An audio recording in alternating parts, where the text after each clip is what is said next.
pagi anak-anak. Bagaimana kabarnya hari ini? Alhamdulillah jika sehat. Hari ini ada mata pelajaran bahasa Indonesia kan? Iya, Ibu tidak salah masuk kelas kan ya? Siapa tahu Ibu salah masuk kelas. Hari ini siapa yang tidak masuk? Kenapa Vicky tidak masuk? Sakit. Sakit apa? Baru hari ini atau sudah dari kemarin tidak masuk sekolah? Oh, hari ini ya. Sudah, kita doakan saja ya, semoga Vicky lekas sembuh. Sebelum kita memulai pelajaran kita, alangkah lebih baiknya kita berdoa terlebih dahulu. Untuk ketua kelas, bantu Ibu ya untuk memimpin doa. Ya, terima kasih.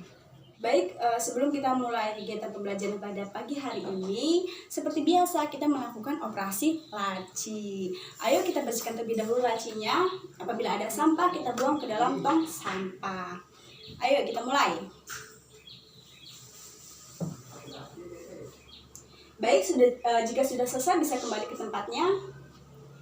Biasakan ya, sebelum kita memulai kegiatan pembelajaran, kita bersihkan terlebih dahulu kelas kita. Apakah ada sampah di laci, ataukah meja gurunya tidak rapi, atau meja kalian ini diluruskan terlebih dahulu kan? Apabila kelasnya rapi, kita jadi nyaman berada di kelas tersebut kan ya. Apabila kita nyaman, kita bisa fokus untuk memahami materi kita pada pagi hari ini. Tapi apabila kelas kita kotor, berantakan, banyak sampah di mana-mana, banyak nyamuk bahkan ya, kita menjadi tidak nyaman, kita tidak bisa fokus untuk mendengarkan apa yang guru jelaskan. Apabila tidak mendengarkan apa yang guru jelaskan, berarti tidak nyambung dong ya. Baik, minggu lalu Ibu sudah memberikan kalian tugas. Apakah tugasnya sudah selesai? Apakah ada kendala dalam kalian mengerjakan tugasnya? Tidak ya, karena tugasnya juga tidak terlalu sulit ya. Bu minta tolong untuk dikumpulkan tugasnya, nanti biar Ibu koreksi.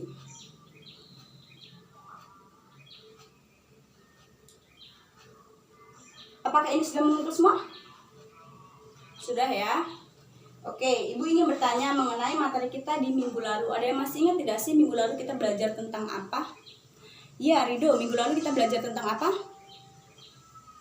Tentang teks laporan hasil observasi dan teks deskripsi. Iya, benar sekali. Kita minggu lalu belajar tentang teks laporan hasil observasi dan teks deskripsi ya. Apa sih? Ibu sekarang ingin bertanya, apa sih perbedaan dari teks laporan hasil observasi dan teks deskripsi? Ayo, ada yang masih ingat? Ayo angkat tangan, jangan malu-malu. Kalau kalian menjawab apa yang Ibu tanyakan mengenai materi kita, kalian akan mendapat nilai tambahan loh, lumayan buat tabungan kalian kan, untuk membantu nilai kalian di akhir nanti. Ayo, siapa yang ingat? Ya, Danu.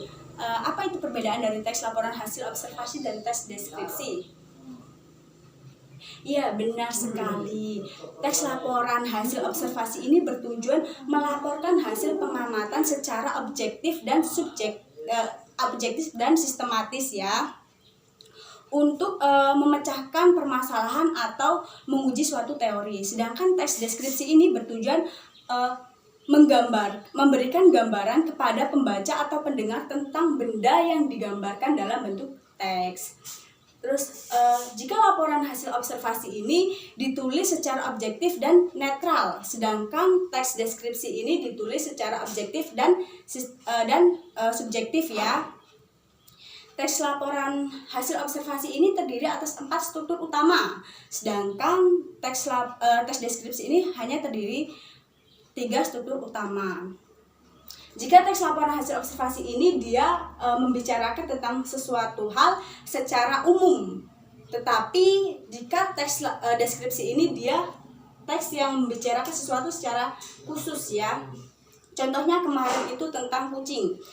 Jika teks laporan hasil observasi ini dia akan menjelaskan apa sih itu kucing, sejarah kucing itu seperti apa, lalu apa saja sih jenis-jenis kucing itu, apa manfaat kita memelihara kucing. Sedangkan teks deskripsi ini lebih kepada kucing saya bernama Helly, warna kucing saya itu hitam dan putih, kucing saya tuh sukanya sekian, apalagi gitu ya. Pokoknya dia tuh menjelaskan tentang kucing Helly. Sedangkan jika teks laporan hasil observasi itu dia lebih ke sifatnya umum ya.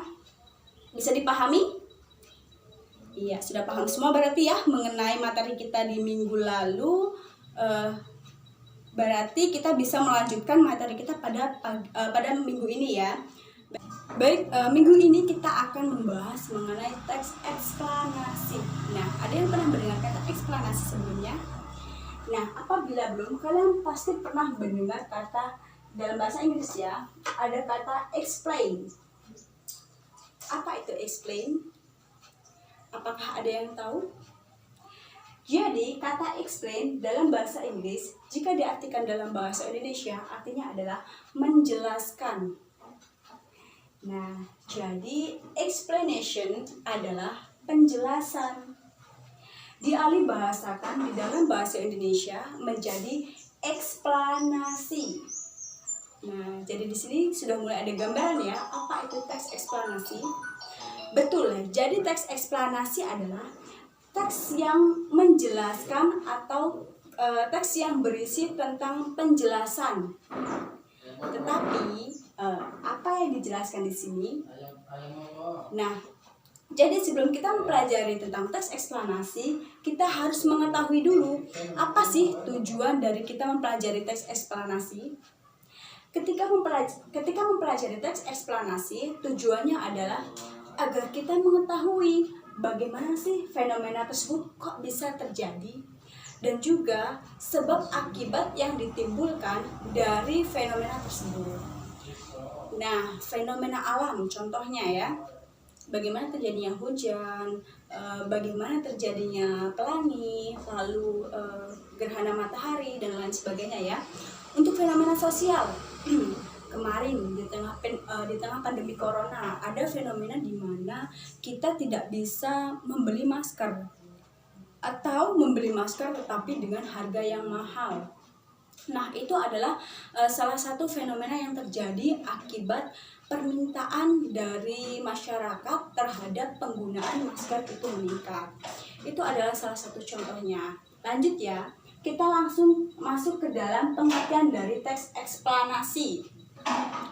Pengertian dari teks eksplanasi adalah teks yang berisi tentang mengapa dan bagaimana fenomena alam, sosial, maupun budaya itu bisa terjadi, beserta sebab dan akibatnya. Nah, tentu saja teks eksplanasi ini sangat kita butuhkan di kehidupan sehari-hari. Bayangkan, apabila kita tidak tahu bagaimana sih gerhana bulan itu sebenarnya terjadi. Nah, kita bisa-bisa seperti orang zaman dahulu mengetahui bahwa gerhana bulan itu terjadi karena adanya naga yang sedang memakan bulan tersebut. Jadi bulannya itu tertutup atau bahkan dimakan oleh naga. Nah, itu kan tidak betul ya. Jadi teks eksplanasi mengajarkan kepada kita bahwa kita harus senantiasa mencari pengetahuan agar semuanya didasarkan oleh fakta dan ilmu pengetahuan. Untuk fenomena sosial juga seperti itu ya. Beberapa waktu yang lalu di Indonesia digegerkan dengan munculnya banyak sekali kerajaan-kerajaan fiktif ya. Contohnya kalian pasti masih ingat mengenai Sunda Empire dan lain sebagainya ya. Nah, seandainya kita tidak mengetahui asal-usul seluk-beluk tentang fenomena tersebut, bisa-bisa kita nanti akan terkena hoax ya. Nah, atau berita yang tidak tepat, nanti ujung-ujungnya malah kita menjadi pengikutnya. Kan tidak bagus ya. Jadi teks eksplanasi sangat penting di kehidupan sehari-hari kita ya. Makanya di bahasa Indonesia mengajarkan bagaimana sih cara membuat teks eksplanasi yang baik dan benar, yang bisa diambil manfaatnya oleh banyak orang. Nah, mengenai pengertian sudah, selanjutnya adalah tentang ciri-ciri dari teks eksplanasi. Yang membedakan teks eksplanasi dengan teks-teks yang lain, yang pertama ciri-cirinya adalah teks eksplanasi memiliki struktur. Ada 3 struktur teks eksplanasi, ada 3 struktur ya, 3 struktur. Yang pertama adalah pernyataan umum, yang kedua adalah urutan sebab akibat, yang ketiga adalah interpretasi. Ciri yang kedua adalah informasi yang dibuat berdasarkan fakta. Jadi, karena kita ingin menjelaskan sesuatu sesuai dengan apa adanya, maka harus sesuai dengan fakta. Jadi, tidak banyak orang yang akan terjebak ke dalam berita-berita bohong atau berita hoax ya. Ciri yang ketiga adalah faktual, berisi informasi keilmiahan. Nah, makanya didasarkan dengan data-data atau bukti ilmiah ya. Contoh tadi bahwa gerhana bulan tidak dimakan oleh naga. Kalau dimakan oleh naga, jadinya sekarang sudah tidak ada bulan dong, kan udah dimakan oleh naga. Itu tidak benar ya. Kemudian ciri yang keempat bersifat informatif, tetapi tidak berusaha untuk mempengaruhi pembaca. Jadi teks eksplanasi tadi gunanya hanya untuk memberikan informasi, tidak untuk mengajak atau membujuk pembaca untuk melakukan sesuatu. Ciri yang terakhir atau ciri yang kelima adalah memberikan penanda urutan ya, penanda urutan. Jadi ada kata pertama, kedua, ketiga, dan lain sebagainya. Nah, itu tadi adalah ciri-ciri dari teks eksplanasi. Selanjutnya, struktur dari teks eksplanasi. Tadi sudah disinggung sedikit di ciri-ciri, tetapi belum mendalam ya. Struktur teks eksplanasi ada 3. Yang pertama adalah pernyataan umum. Pernyataan umum berisi tentang topik atau materi yang ingin disampaikan dalam teks tersebut. Jadi biasanya pernyataan umum itu seperti pembuka ya. Di situ dijelaskan terlebih dahulu gerhana matahari itu apa, atau misalnya fenomena fenomena alam lainnya itu apa, atau fenomena masyarakat berlomba-lomba untuk membeli sesuatu, dijelaskan terlebih dahulu ya. Biasanya di pernyataan umum itu diberi definisi ya. Kemudian struktur yang kedua adalah deretan sebab akibat. Nah, di sini di deretan sebab akibat ini nanti akan dituliskan mengapa dan bagaimana sebuah fenomena itu bisa terjadi dan dampaknya bagi kehidupan itu seperti apa. Contohnya, ada fenomena munculnya banyak kerajaan fiktif di Indonesia. Kenapa sih kok banyak kerajaan fiktif? Nah, mungkin karena semakin banyaknya orang yang ingin menjadi raja secara instan, mie kali ya, instan. Atau mungkin terlalu banyaknya orang yang halu ingin jadi raja ya, kebanyakan halu. Oke, lanjut. Di dalam urutan sebab akibat ini akan dijabarkan secara detail bagaimana fenomena tersebut bisa terjadi. Jadi kalau misalnya ya, fenomena pelangi. Nah, bagaimana sih awalnya kok bisa sih ada pelangi? Apa saja yang dibutuhkan agar bisa terjadinya pelangi yang ada merah, kuning, hijau itu ya. Struktur yang ketiga ada interpretasi. Nah, interpretasi di sini merupakan struktur penutup dari teks eksplanasi yang berisi tentang kesimpulan mengenai topik yang sudah dijelaskan. Jadi disimpulkan apa saja yang tadi sudah dijelaskan dari awal. Itu tadi untuk struktur teks eksplanasi ya. Selanjutnya adalah kaidah kebahasaan dari teks eksplanasi. Yang pertama adalah fokus pada hal-hal yang umum atau genre. Jadi tadi hal-hal yang umum dijabarkan, misalnya ada fenomena alam tsunami ya, fenomena alam gerhana matahari itu secara umum ya. Jadi bukan tsunami yang ada di Aceh, bukan tsunami yang ada di Pangandaran, bukan satu-satu seperti itu ya, tetapi tsunami secara umum. Itu bagaimana proses terjadinya. Paham maksud saya? Jadi di sini tsunami-nya ini secara umum ya, tidak hanya di satu tempat saja. Begitu pula dengan gerhana matahari, tidak hanya gerhana matahari pada tahun sekian, tetapi gerhana matahari pada umum ya. Itu seperti apa? Oke. Lanjut, kaidah kebahasaan yang kedua adalah biasanya atau dimungkinkan menggunakan istilah ilmiah. Nah, kalau misalnya di fenomena pelangi, nanti akan muncul yang namanya spektrum. Nah, itu adalah kata-kata ilmiah.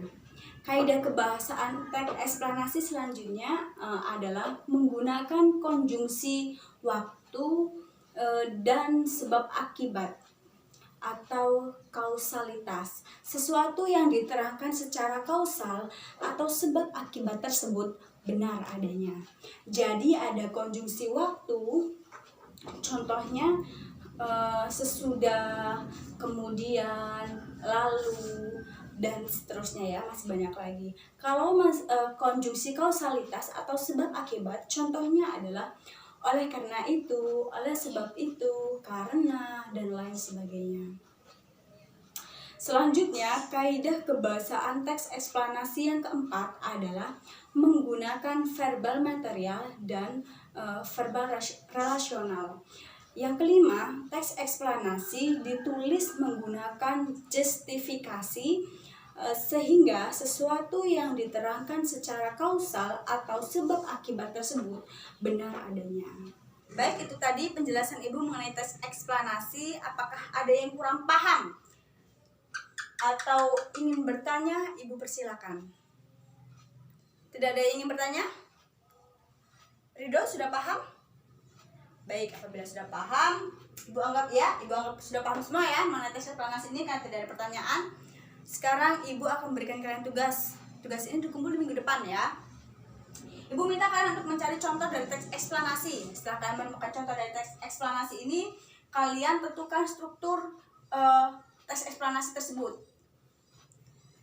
Ya. Sumbernya bebas. Kalian mau cari sumber dari manapun, terserah. Mau dari Google atau dari buku dan lain sebagainya, itu terserah kalian. Yang penting contoh dari teks eksplanasi. Ya benar, sumbernya bebas ya. Dikumpul minggu depan. Ya. Oke, sudah paham juga mengenai tugas? Tidak ada yang bertanya? Baiklah, apabila tidak ada yang bertanya, mungkin cukup sampai sekian ya pertemuan kita di minggu ini. Terima kasih atas perhatiannya. Ibu akhiri, wassalamualaikum warahmatullahi wabarakatuh. Sampai berjumpa di pertemuan minggu depan.